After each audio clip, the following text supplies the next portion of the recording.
the old cliche, you walk the walk, talk the talk. Chuck did both.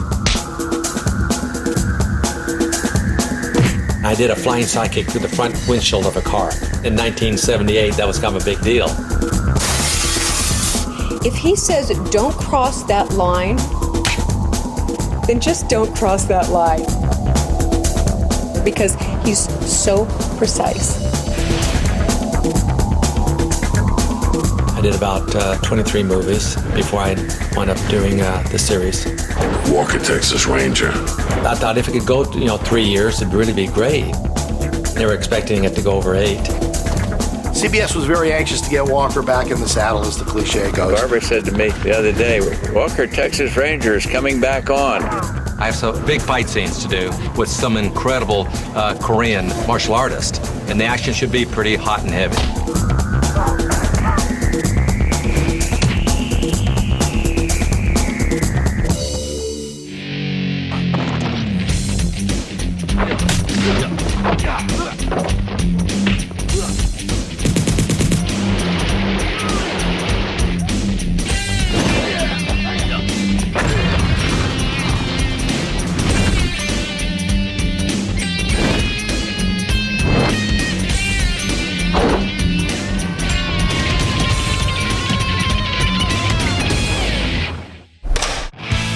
I've been offered series before, Walker, but I really didn't want to pursue a career in a TV series. When I got the offer for the Walker series, and they sent me the synopsis of what the series would be about, I started thinking about it. I said, if I would ever decide to do a series, this is the kind of series I would like to do. I'll be danged. Walker, Texas Ranger was an instant hit on America's Saturday night lineup. Chuck Norris played Cordell Walker, a modern-day cowboy as fast with his fists as he was on the draw. The Walker character is such a classic Western hero from when I was growing up. Classic Western and classic American hero. He is the Western, the great American hero. That's the highly distilled essence of what Chuck Norris is. He's the good guy. He's the guy that'll never walk away from a threat. He's the guy who will always do the right thing at the end. Well, there's a lot of Chuck Norris in Cordell Walker. Well, he is Cordell Walker. I mean, that's the one thing about Walker and Chuck. They're very similar human beings. Chuck and his team of Texas Rangers beat the bad guys from 1993 till 2000. In fact, CBS wanted to go another 2 years on the series, and I probably would have considered that, except that my wife was pregnant with our twins at that particular time, toward the end of the 8th season, and I knew that I couldn't do a series and take care of my wife during her pregnancy, so I knew it was time to call an end to it.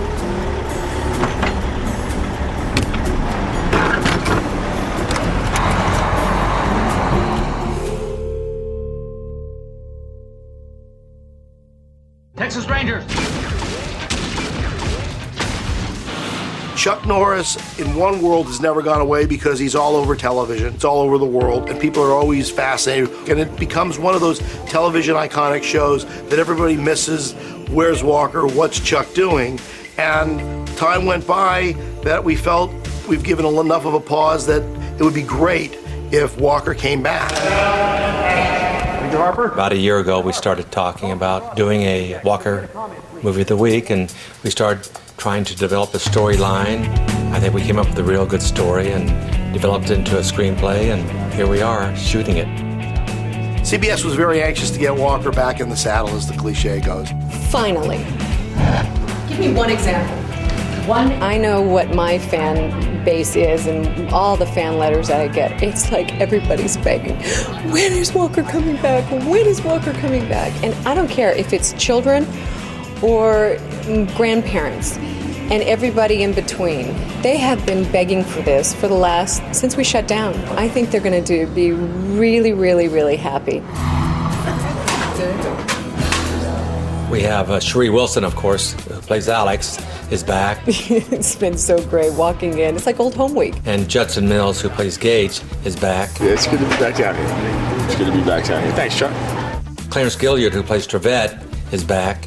It becomes your family. And for the 8.5 to 9 years that we were on this show, we developed And it trickles down from Chuck. Quite a family environment. And then we have two new actors, Janine Turner. I am the new kid on the block. My character brings in the whole crime scene investigation aspect to the show, and that's new. So I'll be out there with my gloves and checking the dead bodies and doing my DNA test on the scenes. Am I officially a Texas Ranger? And then Andre, a young actor, Youngster on the team now. is playing Red Harper, who's the one being arrested for a couple murders. Harper, how does it feel to be arrested for murder in front of all your Ranger buddies? No comment, okay? It's about an aerospace company in Dallas who's building an updated guidance mechanism for our military. And they finally accomplish their project, give it to the Pentagon, and one of the executives of the company makes a duplicate for Kim Jong-il in North Korea. Kim Jong-il has sent 3 of his top assassins to Dallas to oversee the project. And of course, that's where Walker comes in, and all the action of the movie of the week gets involved. Guys, quiet, please. Come on. So don't step into the kick, be careful. And fun, young action, like young kids and dirt bikes and lots of chases and stuff beyond the Koreans and the martial arts that supersede pretty much any of the fight scenes that we've had in a long time.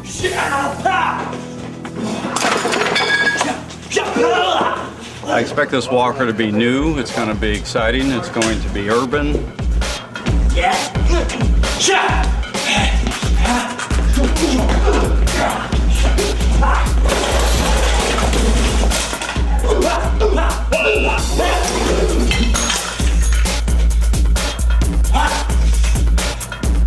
They want to add a kind of a sophistication to the look and to some of the scenes.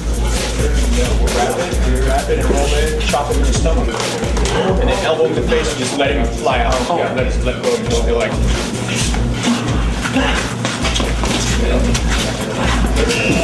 They're going to have everything that they expect from Walker.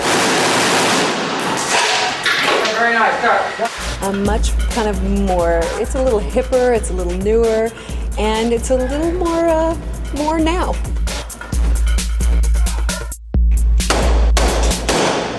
Walker fans are going to love this show because at the end of the day, the qualities that brought Chuck to television, that brought him to early motion pictures, is a man that you can depend on, who's going to get the bad guys, who's going to stand up for what's right.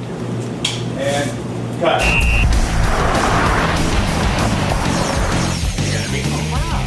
Remember that? Remember those punches? I was like, oh no, he's gonna hit me. The first day is always a little bit scary, but it feels like I just came right back and started shooting the next day. It's incredible. The code of the West is integrity, loyalty, and friendship. That's what the westerns of the 50s entailed. You know, the Gene Autry's, the Roy Rogers, and, you know, all those western actors of that era, you know, portrayed that. And me growing up basically without a father, they became my surrogate fathers. Don't even think of it now. Don't do that. Chuck's own father spent long stretches away from the family home in Oklahoma, where his mother Wilma was left alone to support her children. We were very poor. I did all kinds of jobs to feed my children. The kid's dad, he wasn't home a lot of the times. Born Carlos Ray Norris in 1940, Chuck was the oldest of 3 boys. Carlos was a very gentle, very quiet boy, was very shy. In fact, they used to say they didn't think he was ever going to come out from behind my right leg because he was so shy. In 1956, Chuck's parents divorced and he became the man of the house. Carlos had such a good relationship with his brothers. He was like a father figure in a lot of ways. Whelan was 3.5 years younger than me. Aaron is 11 years younger than me. I would come home from work sometime, and he would be rocking Aaron to sleep. He was always right there for Whelan, made sure Whelan was in the house at 6 o'clock in the evening. He always made sure that they were in bed. Growing up in poverty, and Mom was on welfare for over 10 years, and but she never let any of that affect her in a negative way. She always kept a very positive image about life, saying that we may be poor, but we're rich in love. I did waitress work. I did a lot of different kinds of work because we were so poor. But it's so funny because we had a good life even then, even though we were so poor, that we had a close life. Poverty, being rich, I think what really counts is we always knew what love was. We were very close and very loving, and we had each other. We had each other and we had a lot of love. And this is all I ask. And I've always remembered that. And she's always said that and always kept a positive attitude about life. And that kind of carried off in me, too. And I think that was some of the success of my life, is I always kept a positive attitude about whatever it was I was pursuing.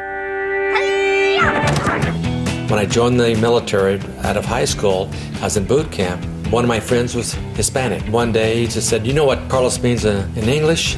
I said, "Charles." He said, "Yeah, and the nickname for Charles is Chuck. So I'm going to call you Chuck."